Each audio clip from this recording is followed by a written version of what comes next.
Hey everyone, welcome back to our channel. In today's video, we'll be sharing some workarounds you can try if you encounter the authentication failed error on your GCash account.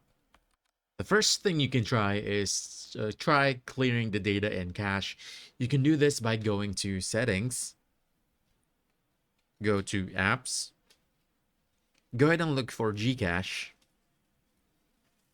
click on it, scroll down, choose Storage, and from there you should see both clear data and clear cache at the bottom of the screen.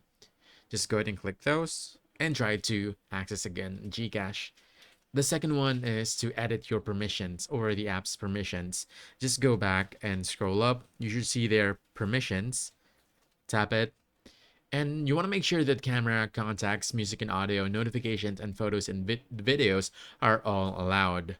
Also, you can go ahead and try to allow physical activity and physical activity permission as well. And lastly, you can also try to uninstall and reinstall the app. You can do this just by going back and click uninstall. Once done, just go ahead and go back to your Play Store and reinstall GCache. And that's it. Hopefully one of these steps helps you regain access to your GCache account. Like and subscribe to our channel for more helpful videos. Thanks!